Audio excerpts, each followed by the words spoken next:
என்னங்க, நல்ல நேரம் முடியறதுக்குள்ள கிளம்பணும். எல்லா பொருளையும் எடுத்து வச்சிட்டீங்களா? ஏதாச்சும் மறந்துட போறீங்க. எல்லாத்தையும் பாத்துக்கிடுங்க, ஒரு தடவைக்கு 2 தடவை செக்அப் பண்ணி. சரி, நம்மளே கிளம்பியாச்சு. உன் பையன் விஜய் எங்க? ஆமாங்க, அப்பமே கிளம்ப போனா இன்னும் வரல பாருங்க. விஜய், கிளம்பிட்டியா? என்னடா நேரம் ஆகிட்டே இருக்குல்ல, வா சீக்கிரம். தோ கிளம்பிட்டமா.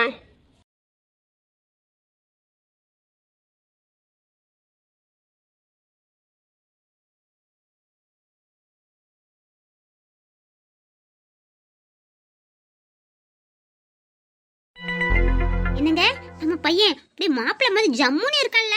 நல்ல கல்யாண கலை வந்துட்டே என் பையனுக்கு முகத்துல. பின்ன இருக்காதா? அவனும் அவன் புடிச்ச பொண்ணுக்கோ இன்னைக்கு நிச்சயதார்த்தம். அப்ப மூஞ்சில சந்தோஷம் தாண்டு மாடாதா? போங்கப்பா, கிண்டல் பண்ணாதீங்க. சரி வசந்தி, கிளம்பலாமா? என்னங்க, மகியும் மகி பாட்டியும் வரேன்னு சொன்னாங்க. கிளம்பணும்னு ஒரு குரல் கொடுக்க சொன்னாங்க. ஒரு வார்த்தை கூப்பிட்டுருவோம். மகி. என்ன வசந்தி, எங்களால லேட் ஆயிட்டோ?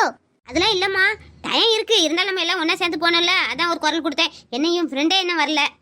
இது யாரு? நம்ம மகியா? அந்த ட்ரெஸ்ல பார்க்கும்போது சின்ன பிள்ளை மாதிரி சுத்தி தலையரா, சேலையில பார்க்கும்போது என்ன பெரிய பிள்ளை மாதிரி இருக்கா. இவளுக்கு ஒரு மாப்பிள்ளை பாத்திர வேண்டியதுதான் போல இருக்கு. ஆமா ஆமா வசந்தி, எனக்கும் அதுதான் தோணுச்சு. என் பிள்ளைய இந்த சேலையில பார்த்த உடனே நம்ம விஜய் தம்பிக்கு பாத்திருக்க ஊர்லயே நம்ம மகிக்கு ஒரு மாப்பிள்ளையை பாத்திர வேண்டியதுதான். கொஞ்சம் பாத்துடலாமா வசந்தி? இதுல என்னம்மா இருக்கு, நம்ம மகி தானே, மாப்பிள்ளை பார்த்துட்டா போச்சு. இந்த பாருங்க ஆண்டி, எனக்கு வெளியூர்லலாம் மாப்பிள்ளை வேண்டாம், எனக்கு உள்ளூர்ல தான் மாப்பிள்ளை வேணும். என்னடி அம்மா, வெளியூர் மாப்பிள்ளை எல்லாம் உனக்கு பிடிக்காதோ? உள்ளூர் மாப்பிள்ளை தான் பிடிக்குமோ? இல்லை ஆண்டி, நான் வெளியூர்ல கல்யாணம் பண்ணிட்டு போனா நான் வெளியூருக்கு போற மாதிரி இருக்கும். அப்ப பாட்டி யார் பார்த்துப்பா? நான் உள்ளூர்ல இருந்தா பாட்டியை நானே பார்த்துப்பேல, அதுக்காக தான் சொன்னேன். பாத்தியா வசந்தி, அவ என்ன சொல்றானே? இப்படி அவ சொன்னா எந்த மாப்பிள்ளை இந்த கண்டிஷனுக்கு ஒத்துக்கிட்டு இவளை கல்யாணம் முடிப்பாங்க? இப்படியே 4 தானே தள்ளிட்டு போகுது. கொஞ்சமாச்சும் கேக்குறாளா நம்ம சொல்றத? மகி சொல்ற மாதிரி வீட்டோட மாப்பிள்ளை வேணானா இவளுக்கு கூட ஒரு 2-3 உதவக்கார சுத்துதுல, அதை ஒன்ன பிடிச்சி மகிக்கு கெட்டி வச்சிட வேண்டியதான். அவனுங்க தான் வீட்டோட இருந்து நம்ம ஊரையே சுத்தி சுத்தி வருவானுங்க. போங்க ஆண்டி, விஜய் மாதிரி இருந்தா வச்சு நான் கல்யாணம் பண்ணிப்பேன். அவங்களெல்லாம் நான் கல்யாணம் பண்ணிக்க மாட்டேன்.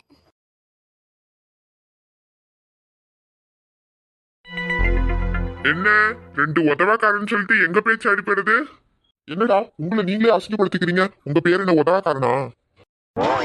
அப்புறம் உங்க அம்மா எங்களை தவிர வேற யாரும் உதவாக்காரங்கன்னு சொல்ல போறாங்க, அதான் நாங்களே ஒத்துக்கிட்டோம். என்ன மகி, சாரியில அப்படியே பொண்ணு மாதிரியே இருக்க. டேய், வாயை உடச்சிருவேன். இவ்வளவு நாளா அப்ப நான் பையன் மாதிரியா இருந்தேன். ஏய், அவதான் திட்டுறான்னு தெரியலடா, எதுக்கு தேவையில்லாம வாலண்டரியா வாயை கொடுத்து இப்படி திட்டு வாங்குற?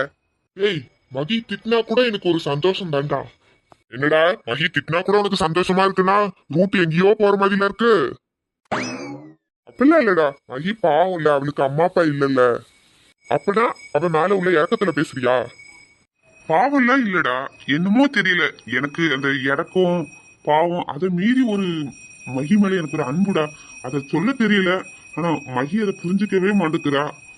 அதை எப்படி சொல்றதுன்னு தான் எனக்கு தெரியல விஜய். ஏய், நீ இப்படிலாம் சுத்தி வளைச்சு பேசுறது பார்த்தா உனக்கு என்னமோ அவன் மேல ஒரு இஷ்டம் இருக்கும் போல இருக்கே. போங்கடா, நீங்க கூட நான் சொல்லாமலே நீங்களே புரிஞ்சுக்கிட்டீங்க. ஆனா அது ஒரு டியூப் லைட்டு.